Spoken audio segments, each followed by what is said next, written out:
Hi, how are you? I'm Chris. Welcome.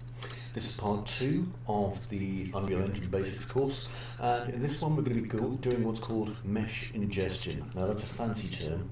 What that means is we're going to be doing a lot of importing of mesh assets, the kind of things that you may create yourself in a 3D application, or assets that you may have purchased, for example, from somewhere like TurboSquid or something like that. Now, we're going to get started straight away. So what I'm going to do is put my single screen stream on. There we go. And you can see this is where we were yesterday. Okay, so, well, not necessarily yesterday, whatever time it was that you were doing this. So here's the thing that I built, and here's all the stuff from previously. And what I'm going to do is I'm just going to make a space. So let's get rid of this little circular thing over here. So I'm just going to keep selecting it and hitting delete. And I'm going to get rid of this ramp and this little box. Because what I want to do is I want to bring in an asset, okay?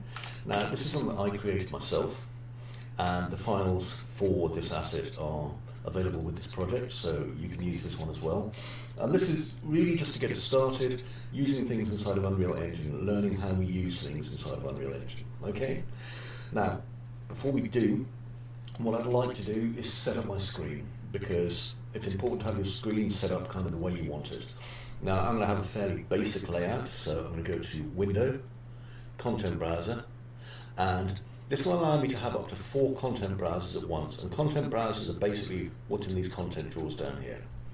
So Window, Content Browser 1, and I'll just drag it over because it's just on another monitor here.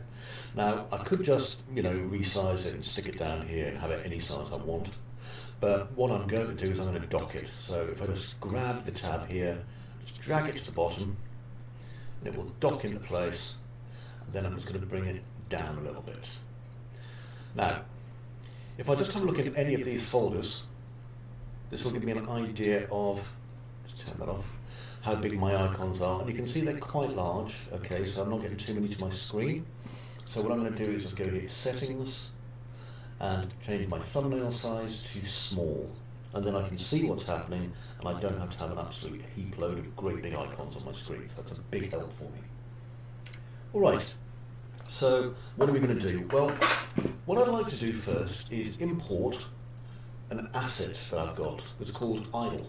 And I'm going to show you it first, okay, because there's some things that we need to learn about, and we'll do it by looking at this. So inside the folder idle, which you'll have, there'll be a subfolder and then 2 files. One file is the FBX, and an FBX is basically a standard 3D model file that you can import into Unreal Engine. Most 3D applications will export as FBX. We also have this idle1.max file, and that was something that I made in 3D Studio Max back in 2020, just to create an asset for this scene. Okay? Now, as well as that, we have some textures that have been created. Now, if you're used to other 3D applications, you may think of a texture as a material. It's not. If we go into here, you can see that we've got 1, 2, 3, 4, 5, 6, 7 materials. And out of these 7 materials, I'd like you to pay attention to the fact that 2 of them, Metalness and Specular, are both just a flat colour. Okay, so they're just driving things using a flat colour.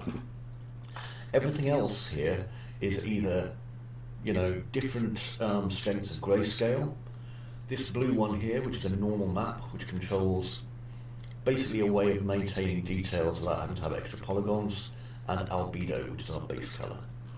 Okay, so what we want to do first is we want to think about, and this is important, think about your folder layout, because it's really important to keep your project tidy, especially once it becomes huge. So what I'm going to do, just make sure I'm clicking on content, which is our base level here, not all content. And I'm going to right click and make a new folder, which I'm going to call assets. Okay, so anything that I use is an asset that I'm going to probably put into the game. Now inside of there, I've got nothing at the minute. So that's great. That means I can basically start putting things inside of this. Now, let's talk a little bit about importing stuff. So if I go back to my idle here, I can import my FBX literally by dragging it into here. So that's one way I can do it. Another way I could do it is I could right click and import to game/assets. And if I do that, I've then got to find it.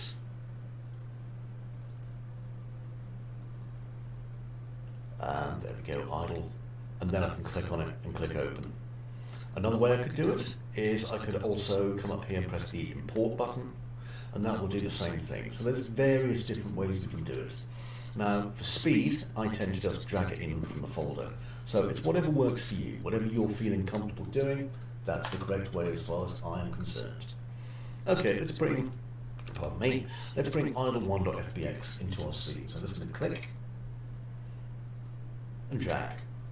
And I'm just going to move this window out of the way because a window will have appeared now, and it's this one. This is the FBX import options, okay? And inside the FBX import options, let's have a wee look at what's going on here. So we can see here, it kind of knows it's a mesh. It's saying import static mesh. It's saying what the asset is called and where it's going to, so game, assets, idle1. And it also will work out for itself, okay, does it have any collisions? If it doesn't, it'll checkbox this, it'll make some missing collisions for you. Is it a skeletal mesh? That means is it something that moves? Does it have, you know, like a person, arms, bones, that sort of thing? Are we building nanite? Now we'll talk about this more when we talk about really high polygon objects. We'll not put it on at the minute, there's no real point, it's not high enough polygon. But if it was a massively high polygon item, like a really detailed cliff or something like that with like tens of thousands or hundreds of thousands or even millions of polygons, we may want to build nanite, and that'll give us something called virtualized geometry. Again, I'll talk about that soon.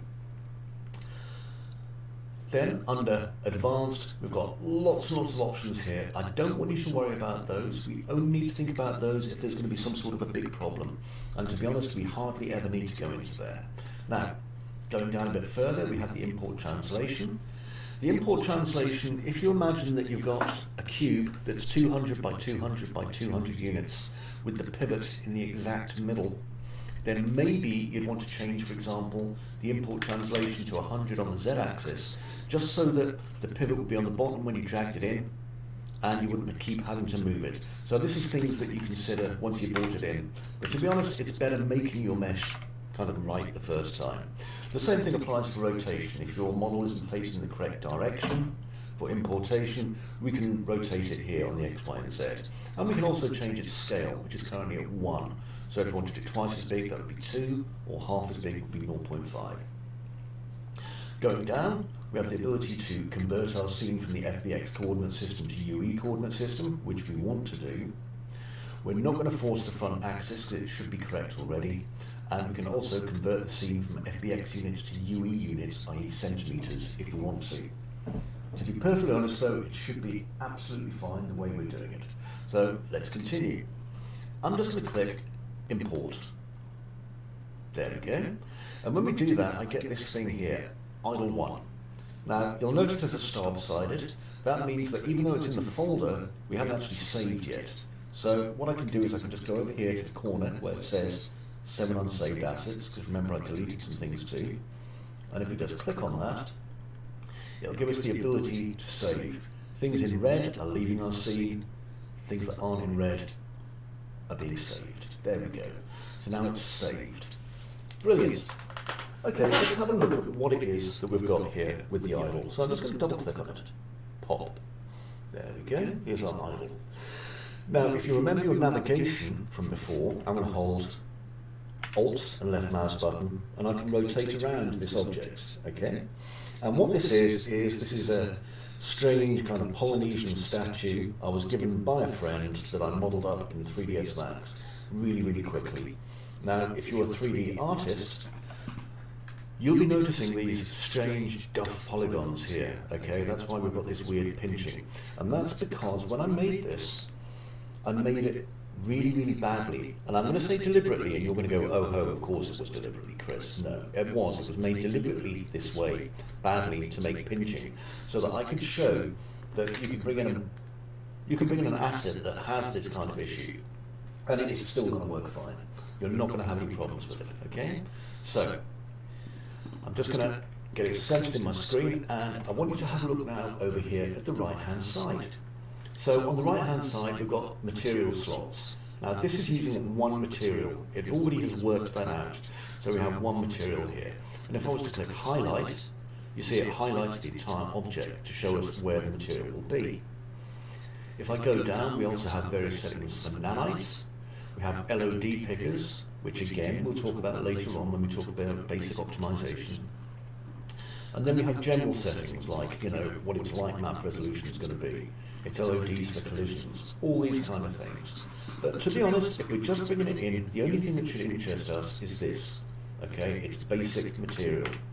Now at the minute, it's using the world grid material, which is great, but it isn't the material that we had planned for this. So we're going to make a new material using the imported textures and go from there. Great, so what I'm going to do, just click Save, close this window. And down here now, where my assets folder is, let's make a new folder and we'll call this idle. Okay, and I'm just going to hold this and drag it in and click Move Here. And there we go, it's now inside this folder. Now, if you remember, we also have our materials, our textures, sorry, not our materials. So we've got albedo, AO, gloss, meltness, normal, roughness and specular. Now, to talk about these, Unreal Engine uses a PBR physics-based material system. Okay, so that means it needs to have 4 basic slots in its material with an input inside of them to accurately calculate physics for any textured model. Now, if I just create an empty material, okay, so right click, and you can see here material, and I'm going to give this a name so we can remember what it's called. So I'm going to call this mat, so that it's material, idle, base. So this is our basic idle material, and I'm just going to hold Control and S to save it. Now, if I drag my idle into my scene, you see it's quite large, and I can use my rotate to rotate it anywhere I want, and I can drag my new material over here onto my world grid material. There we go. So now my new material I've made, which looks exactly the same, is dragged onto here. But this means that I can now make changes to my material, and you're going to see them. So let's double click on that. Here we are, here's Mat Idle Base. Okay, so remember what I was saying about PBR. So for PBR to work, what we need is these 4 slots here: base color, metallic, specular, and roughness. We need those to have a value. Now, interestingly, Unreal Engine will already assign a basic set of values to these, okay? So our base color will be gray, our metallic value will be 0.5, our specular value will be 0.5, and our roughness will be about 0.6. Something like that. I can't quite remember the exact values. It's 0.5 or 0.6. Now, if you're looking at this, at the minute, I'm navigating by using my right mouse button, I'm zooming in and out using my middle mouse button, and I'm panning, or selecting rather, using my left mouse button. So pan, zoom in and out, and that, okay? So that's how we move around in here. Now you may be looking at this and thinking, oh no, suddenly things have gone a bit strange and technical. Don't worry, okay? We're going to start off really slow and build up from there. This is a node-based system. This is how we put our materials together. And even though it may look a little bit daunting at first, I promise you it'll become like a second nature to you eventually. Okay, so I'm just going to hit the save button, and I'm going to close this down for the moment, because I really need to have my textures, don't I? Now, if you remember, I said that this metalness and this specular are both solid colours. So I'm not going to bother bringing those in, and I'll explain why in a few minutes. First, what I'm going to do is I'm going to multiple select these items. Okay, so the albedo, the AO, which means ambient occlusion, the glossiness, the normal, and the roughness. And I'm just going to drag them straight down into this folder. And as I do, it just imports them straight away. So I'll just click Save. Save selected. Fantastic. Okay, so now that we've got this saved inside of here, what we've got, if I just mouse over each one of these, is we have a texture. And if you read the information that's just popping up as I do this, you can see the dimensions are 1024 by 1024. We always try and use textures that are what's known as a power of 2.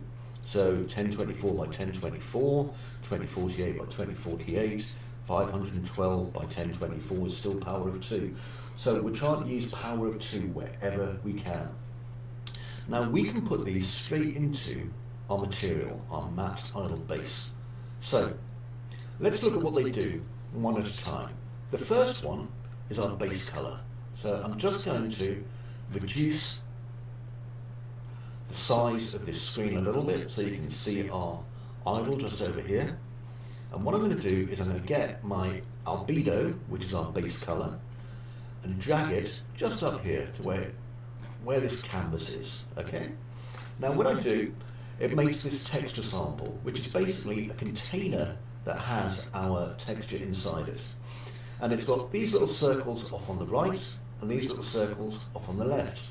And these are nodes. Okay. This allows us to click and drag out so that we can start connecting things to other things. Now RGB will give us the complete red, green, blue value of this. So this will output all the colours of this. Red, green, blue, alpha will do red, green, blue and the alpha. And then we have split, so alpha, blue, green and red.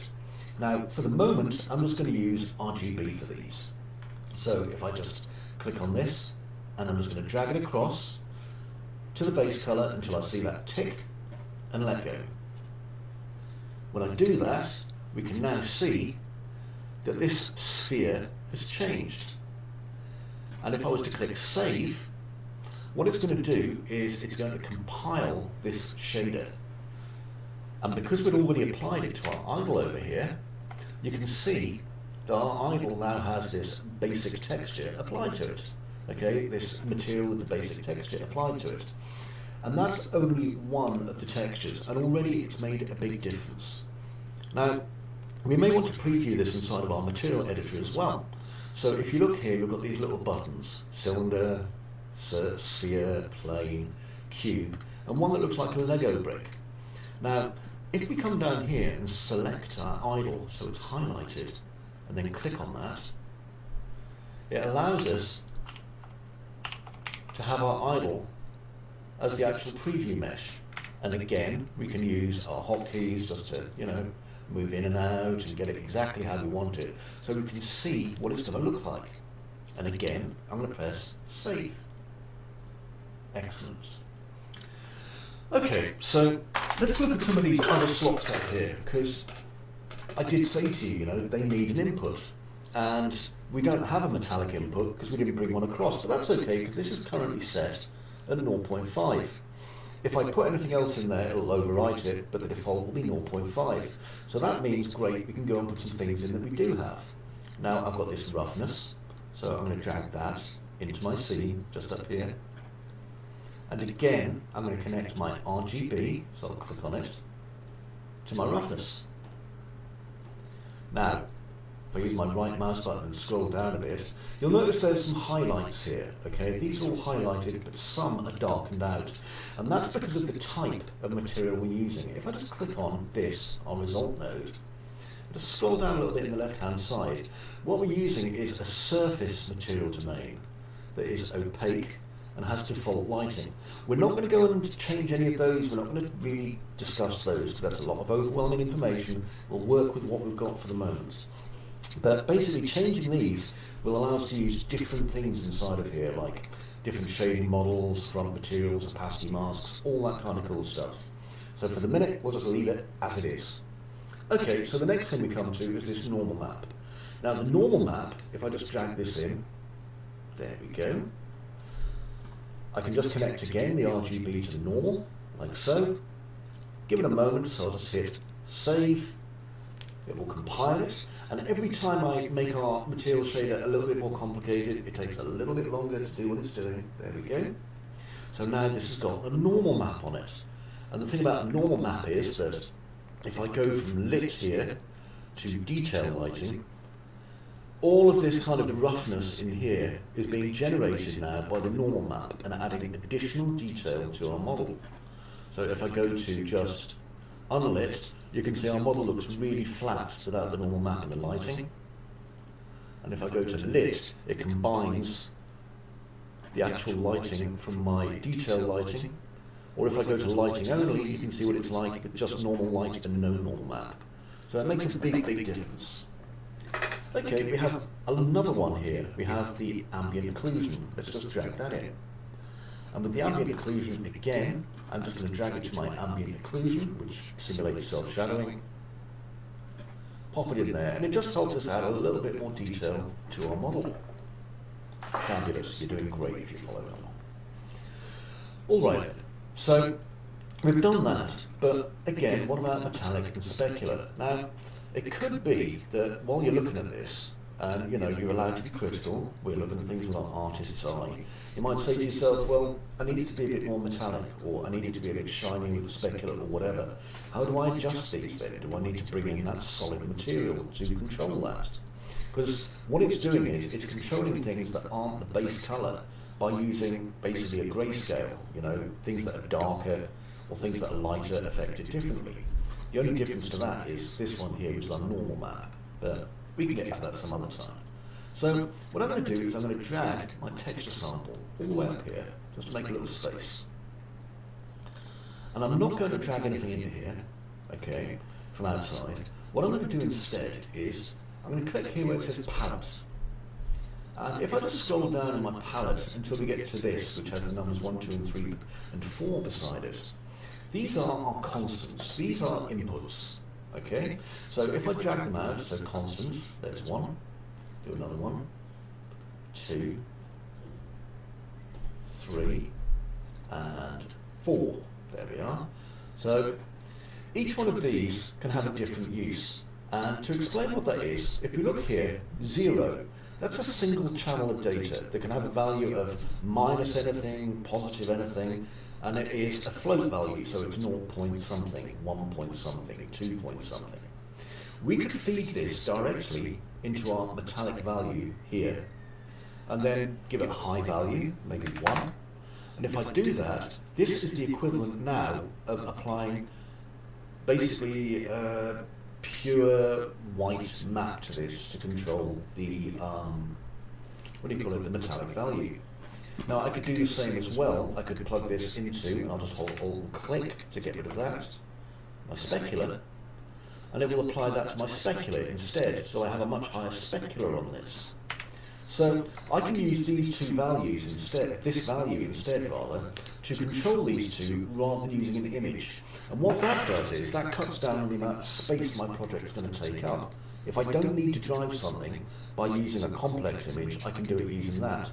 Now, I could also do it using this double value here. So if you look here, we have a unified value of 0, 0, or we have two separate values, the x and the y. And what I could do is I could just plug the x into there and the y into there, and maybe set this value at 0.9 and this value at 0.35.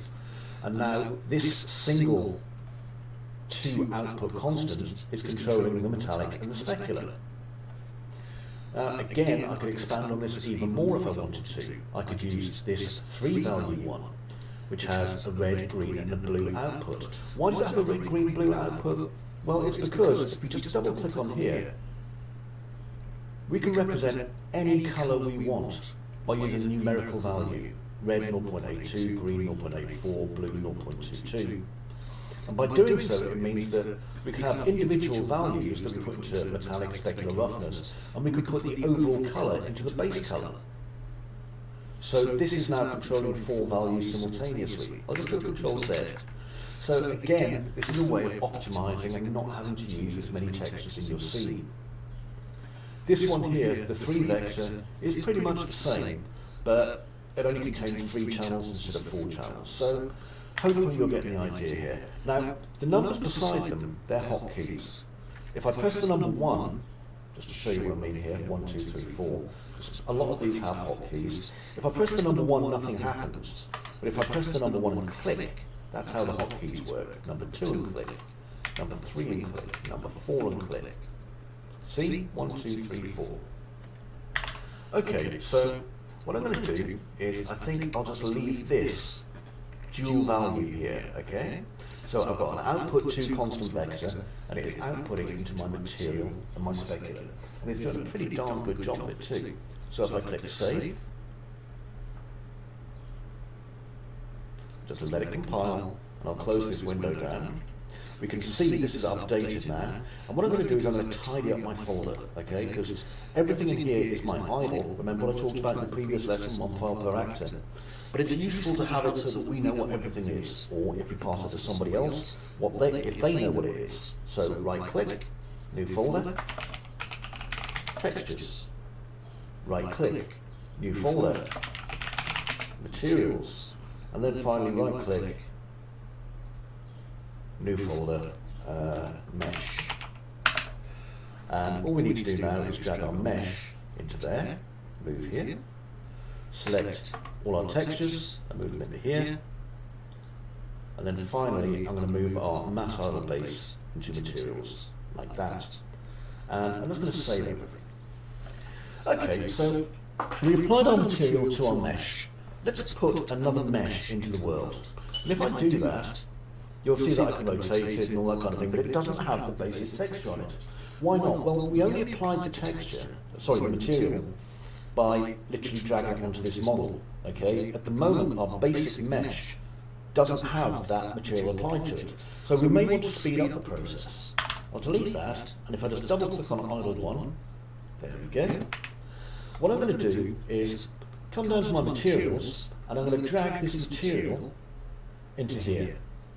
And when I do that, if I just click save, lovely, close it down, I can now get my mesh, drag it into my scene, and it's always going to have its material applied, which is really, really helpful. There we go.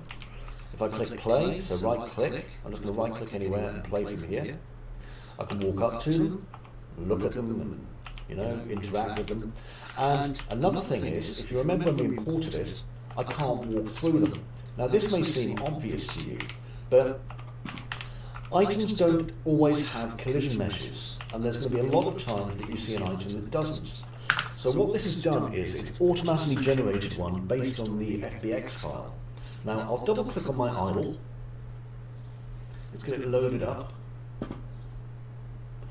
and if I come over here to the top where it says collision, okay, we can see here we've got lots of different options for adding and removing collisions. But the first thing we want to do is we want to look at the collision and see whether or not our collision is efficient. So if I go to show, and I'm just going to scroll down and I'm going to look at its simple collision. And when I do that, we can see that it's got this nice simple collision box that's basically hugging it all the way around. At the edge it's got this weird chamfering going on and stuff, but it has got a collision box. Now, the thing I would say about this collision box is it's not a very efficient one, because this is just a box shape. We could refine this and make it, a much less complex collision box, and as such it'll save us a tiny amount of processing time. And those tiny amounts can add up. So what I'm going to do is I'm going to get rid of this automatically generated one. So I'll go to collision, remove collision, and click save. And I'll just move this off my screen. Now, if I do a right click and play from here, as you can see there's no collision at all on these. Okay, I can just walk straight through them. So we do want a collision on there, but I want one that isn't just that automatically generated one that was, a bit heavy on polygons. That's fine. If I go over here to collision, I can just add a box simplified. There we go. And what it will do is it will create a six-sided box that will conform to the actual mesh itself. So as long as my mesh is kind of a shape like this, a bit like a shape of a packet of cigarettes or a box of matches or whatever, then the automatic generation of this collision mesh will basically just stick to it really, really well. I'll click save, and now if I do a right click play from here, you'll see that even though it doesn't look like much of a difference to us, okay, compared to what we had before, this is a more efficient collision volume, and that's never a bad thing. Because if we were to make these physics objects, which I'll do now, so I'll just drag one up by holding Alt and drag, and I'll click simulate physics on it while it's selected, and then I'll make some copies. So here we go. So now I've made some copies, and then I'm going to make some copies of copies. So I've got all 4 selected by holding Control. I'll just go up like this, and then up like this, and then up like this. This kind of physics interaction is going to take a lot less processing. So let's play from here. See what I mean? A lot less. Which means that we can have cool physics interactions inside of our game. Boof. Like that. Okay, so this was the first part of mesh ingestion. Okay, this is our basic idle model. Have a play around. Get it put inside your scene. Okay, put some physics versions in, some non-physics versions, anything you may want. But just have a play around with it and get used to it. Because in the next part, we're going to just accelerate a little bit. We're going to talk about instance materials, and we're going to use a mesh that has 2 materials on it. So that'll be something fun for us to do. So I'd like you to click Save, and for your homework, just play around with this mesh, add it to this scene, and just have some fun with it. I'll see you in the next part. So until then, bye-bye for now.